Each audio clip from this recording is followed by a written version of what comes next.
भारत की धन्य धरा के स्वाभिमान एवं गौरव रक्षा के लिए कई युद्ध साक्षी हैं। इन युद्धों में गिरी सुमेल का युद्ध इतिहास के पन्नों पर आज भी अलग पहचान रखता है।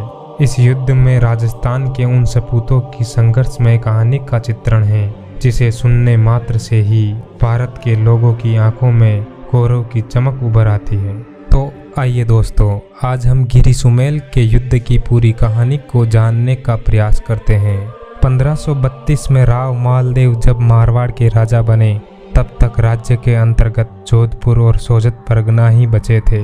मालदेव ने बद्राजून, फलोदी, मेड़ता, अजमेर, नागौर, बिलाड़ा और सिवाना तक अपने राज्य का विस्तार कर लिया। इसके साथ ही मालदेव ने बीकानेर पर जेता और कुंपा की अध्यक्षता में चढ़ाई कर राव जेतसी को हराकर बीकानेर पर भी अधिकार कर लिया, जिसे हम साहेबा के युद्ध के नाम से जानते हैं। मालदेव ने मेवाड़ में दासीपुत्र बनवीर को हटाकर महाराणा उदय सिंह को सिंहासन पर बैठाया। पश्चिमी भारत में मालदेव कई युद्धों को जीतकर शक्तिशाली शासक के रूप में उभर रहे थे। पूरे भारत पर अपना शासन स्थापित करने की ओर बढ़ रहे थे। उधर दिल्ली की सत्ता के लिए मुगल शासक हुमायूं और शेरशाह के मध्य संघर्ष चल रहे थे। 1540 में कन्नौज के युद्ध में शेरशाह की अंतिम विजय हुई और दिल्ली पर सत्ता स्थापित कर ली और हुमायूं को दिल्ली छोड़कर भागना पड़ा।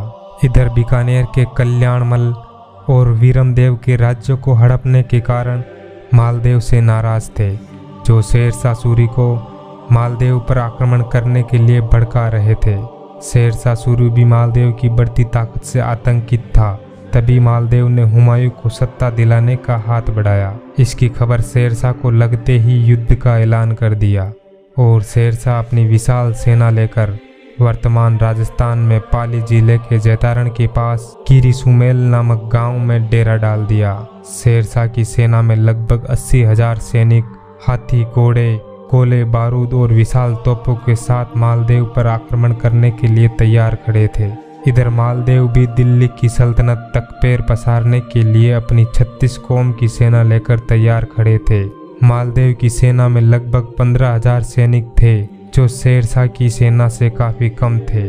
लेकिन मालदेव के विश्वसनीय सेनानायक जेता और कुंपा के साथ जब मालदेव और शेरशाह के बीच 5 जनवरी 1944 को जब यह युद्ध प्रारंभ हुआ तो मारवाड़ की सेना के सामने अफगानी सेना के पैर उखड़ने लगे और शेरशाह सूरी को हार सामने दिखाई दे रही थी। इसी कारण अफगान सेना ने एक झूठी खबर फैला दी कि जेता और कुंपा शेरशाह के साथ मिल गए हैं। इस झूठी खबर के कारण युद्ध के दौरान ही मालदेव अपनी आधी सेना लेकर युद्ध को छोड़कर चले गए। जब इस बात की खबर जेता और कुंपा को चली तो अपने मातृभूमि प्रेम और स्वामी भक्ति को साबित करने के लिए जेता और कुंपा ने युद्ध भूमि को नहीं छोड़ने का फैसला किया और अफगान सेना पर टूट पड़े। लगभग 35,000 अफगानों को मौत के घाट उतार दिया।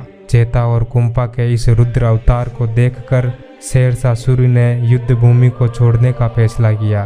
तभी शेरशाह सूरी का दूसरा सेनापति जलाल खां जलवानी अपनी सेना लेकर आ गया, जिसने मारवाड़ी सेना पर पीछे से आक्रमण कर दिया, जिसके कारण जेता और कुंपा रणभूमि में ही शहीद हो गए। धोखे से हुई इस मुश्किल विजय के लिए शेरशाह ने कहा, खुदा का शुक्र है कि आज किसी तरह फतेह हासिल हो गई, वरना मुट्ठी भर बाजरे के लिए आज हिंदुस्तान की बादशाहत खो देता।